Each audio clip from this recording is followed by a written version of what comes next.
اور آپس میں نزاع شروع ہو گیا تو اللہ فرماتے ہیں کہ شقاق کا مطلب ہوتا ہے ایسا اختلاف ہو رہا ہے کہ وہ حل ہونے کا نام نہیں، میاں بیوی خود اس کو حل نہیں کر پا رہے ہیں۔ تو اللہ فرماتے ہیں اگر ایسی صورت ہے وَإِنْ خِفْتُمْ، اگر تمہیں خوف ہے، یہ تمہیں کا سے جو خطاب ہو رہا ہے اس سے مراد حکمران بھی ہو سکتے ہیں، اس سے مراد میاں بیوی کے خاندان کے افراد بھی ہو سکتے ہیں، سب کو خطاب ہے کہ یعنی تھرڈ پرسن پھر ان کے درمیان صلح کرائے گا۔ تو ان خفتم شقاق بینہما، اے مسلمانوں اگر تمہیں میاں بیوی کے درمیان یہ خوف ہے کہ ان کے درمیان شقاق ہو چکا ہے، جھگڑے ہو رہے ہیں، اللہ کی حدود پر یہ قائم نہیں رہ پا رہے، فبعثوا حکما من اہلہ، تو مرد کی طرف سے ایک حکم کو بھیجا جائے۔ حکم کا مطلب فیصلہ کرنے والا، ایک شخص مرد کے خاندان کا بیٹھے، وہ حکما من اہلہا، اور ایک شخص عورت کے خاندان کا بیٹھے،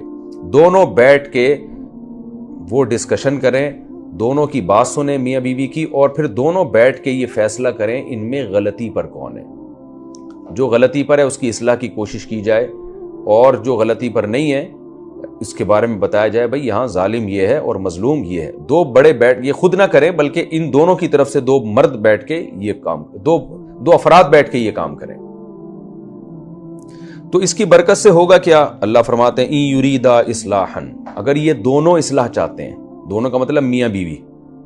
بعض دفعہ یہ دونوں اصلاح چاہ رہے ہوتے ہیں لیکن خود پریشان ہوتے ہیں کہ یار ہماری بنتی کیوں نہیں ہے،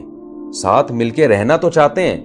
لیکن بن نہیں رہی ہوتی، تو اللہ فرماتے ہیں خاندان کے افراد کو بٹھاؤ، دونوں طرف سے دو بندے بیٹھیں اور غلط فہمیاں ان کے درمیان دور کریں۔ اگر میاں بیوی اصلاح چاہتے ہوں گے، یعنی ان کے دل میں تو یہ ہے کہ ہم نے مل کے رہنا ہے لیکن غلط فہمیاں پھیل رہی ہیں بہت زیادہ، بعض دفعہ آپ چاہ رہے ہوتے ہیں کوئی کام مگر ہوتا نہیں ہے، تو اللہ فرماتا ہے اگر یہ دونوں اصلاح چاہتے ہیں یوفق اللہ بینہما، تو اس جرگے کے بعد اللہ میاں بیوی کے درمیان توفیق پیدا کر دے گا، جوڑ پیدا کر دے گا۔ دو جج جب بیٹھیں گے تو وہ جج کریں گے اور بتائیں گے بھائی غلطی بیوی کی ہے تو بیوی مان جائے گی، بھائی دو خاندان کے بڑے کہہ رہے ہیں، اور ایسا نہیں ہے کہ میرے سسرال والے کہہ رہے ہیں بلکہ میرے اپنے خاندان کے لوگ بھی کہہ رہے ہیں کہ بھائی میری غلطی ہے تو اب مجھے مان لینی چاہیے۔ اور اگر مرد کی غلطی ہوگی تو دونوں بتائیں گے بھائی آپ اس میں غلطی پر ہو، تو مرد مان لے گا، اور وہ یہ بھی نہیں کہہ سکتا کہ میرے سسرال والوں نے کہا، بھائی میں تو اپنی طرف سے ایک بندہ میں نے بھیجا تھا، وہ بندہ میرا اپنا آدمی مجھے غلط کہہ رہا ہے۔ تو اگر ان میں یعنی وہ اصلاح کا جذبہ ہوگا نا، وہ چاہتے ہیں جوڑ، تو اس طرح سے اللہ ان کے درمیان توفیق پیدا کر دے گا۔ اس میں اللہ نے بتا دیا، گویا اشارہ دے دیا کہ اگر میاں بیوی میں ایک بھی ایسا ہے جو نہیں چاہتا، اگلے نے رہنا ہی نہیں ہے، یا دونوں ہی ایسے ہیں جو چاہتے نہیں ہیں، بس وہ ڈرامہ کر کے دنیا کو دکھا رہے ہیں، مقصد دونوں کے ایک دوسرے سے نفرت اور چاہتے ہی نہیں ہے رہے، پھر جوڑ نہیں ہو سکتا، پھر تو ڈیورس کا راستہ ہے یا خلا کا راستہ ہے جو قرآن دوسرے مقام پہ بیان کرتا ہے، پھر زبردستی دونوں کو جوڑنے کی کوشش کرنا یہ بھی غلط ہے۔ اس لیے اللہ فرماتے ہیں بعض دفعہ غلط فہمیاں ہوتی ہیں، تو اس جرگے کے بعد اللہ ان دونوں کے درمیان محبت پیدا کر دے گا، جوڑ کی صورت پیدا کر دے گا۔ ان اللہ کان علیما خبیرا، بے شک اللہ تعالی علم والا اور خبر والا ہے۔ یہ بھی بہت اہم ترین آیت ہے۔ آج ہمارے خاندانوں میں جب میاں بیوی میں لڑائیاں ہوتی ہیں تو بعض دفعہ تو ان کو ایسے ہی لڑتے ہوئے چھوڑنے دیا جاتا ہے کہ لڑتے رہو بیٹھ کے، اور اکثر یہ ہوتا ہے کہ لڑکی جب اپنے خاندان میں جا کے بتاتی ہے میرے میاں نے مجھے یوں بولا تو میرے میاں نے مجھے یوں بولا، تو سارے سالے وہ اور خاندان کے لوگ شوہر کو ذہنی ٹارچر کرنا شروع کر دیتے ہیں، اور تم تو ایسے ہو، تم تو یوں ہو، تم تو 2 نمبر آدمی ہو، اس کی سنتے ہی نہیں ہیں۔ اسی طرح مرد اگر اپنی بیوی کی برائیاں اپنے خاندان میں کرتا ہے اور میری بیوی یوں کر رہی ہے، میری بیوی یوں کر رہی ہے، میرے درمیان لڑائیاں ہو رہی ہیں، تو مرد کے خاندان کے افراد مرد کو سپورٹ کرتے ہیں، وہ عورت کو برا بھلا کہنا شروع کر دیتے ہیں۔ اس سے لڑائی کم ہونے کے بجائے اختلافات کی آگ اور زیادہ بھڑکنے لگتی ہے۔ تو اس لیے قرآن نے کہا ہے بھئی اگر ایسا ہو رہا ہے تو دونوں میں سے، اور حکم کے لفظ میں اشارہ ہے کہ ایک آدمی ہونا چاہیے، ایسا نہ ہو ٹرک بھر کے ادھر سے آ رہا ہے، ٹرک بھر کے ادھر سے آ رہا ہے، پھر ان میں آپس میں پھڈا ہو جائے گا، وہ آپس میں لڑ پڑیں گے، کیونکہ ہر آدمی جب اتنی آرا سامنے ہوتی ہیں، وہ کیا کہہ رہا ہے، وہ ایک مچھلی بازار بن جاتا ہے۔ ایک مرد ادھر سے بیٹھے اور ایک مرد، فقہاء نے لکھا ہے کہ یہ مرد ہونا چاہیے، کیونکہ خواتین کی طبیعت میں جذباتیت کا غلبہ زیادہ ہوتا ہے۔ پتہ چلا ادھر سے ان کی ساس آ گئی، ادھر سے ان کی ساس آ گئی، وہ ساس آپس میں لڑ پڑی، ان کے اپنے نئے دکھڑے اور بکھیڑے شروع ہو گئے، تو اس سے مسئلہ حل ہونے کے بجائے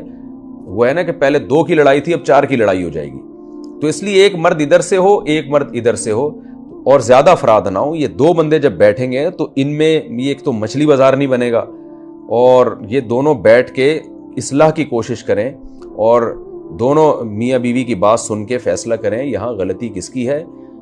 تو اس کی غلطی کی اصلاح کی کوشش کی جائے. اور اگر غلطی کی اصلاح نہیں ہو پا رہی ہے تو پھر اگر عورت کی غلطی تھی، وہ غلطی سے رجوع کرنے کے لیے تیار نہیں ہے، تو پھر یہ بھی کہا جا سکتا ہے مرد کو، یہ دونوں جو حکم ہے نا، یہ کہیں گے بھائی تمہاری بیوی میں یہ غلطی ہے اور وہ غلطی مان نہیں رہی ہے، تو اب کمپرومائز کر لو، اب بار بار اسی غلطی پہ اس کو ٹارچر نہ کرو. پورا صحیح دنیا میں کوئی بھی نہیں ہوتا، اسی غلطی کے ساتھ گزارا کر سکتے ہو تو کرو. تو شوہر کہہ لے گا ٹھیک ہے بھائی، اب روز روز کے پھڈوں سے بہتر ہے کہ میں مان لیتا ہوں میری بیوی میں یہ خرابی ہے اور میں اسی خرابی کے ساتھ اس کو لے کے چلوں گا، کیونکہ قرآن کہہ رہا ہے کہ ہو سکتا ہے کسی چیز کو تم ناپسند کرو لیکن اس میں اللہ تمہارے لیے دوسری خیریں بہت رکھ دے. یہ بھی ممکن ہے جرگہ یہ فیصلہ کرے کہ شوہر غلطی پر ہے، تو شوہر کو آپ نے غلطی بتائی اور وہ نہیں مان رہا، یا وہ رجوع کرنے کے لیے یا اس غلطی کو چھوڑنے کے لیے تیار نہیں ہے، تو پھر بیوی کو یہ سمجھایا جا سکتا ہے بھائی تمہارے میاں میں یہ غلطی ہے تو اب تم کمپرومائز کرو، اب یہ غلطی ٹھیک نہیں ہوگی، بس اسی طرح چلانا ہے تو چلو، کیونکہ پھر دوبارہ لڑائیاں ہوں گی. قرآن یہ روز مرہ کی جو ہمارے گھروں میں لڑائیاں ہوتی ہیں نا، ایک جہنم کی آگ بنے ہوئے ہوتے ہیں، اس کو پسند نہیں کرتا. اس کے بارے میں قرآن نے صاف طور پہ پہلے کہہ دیا ہے،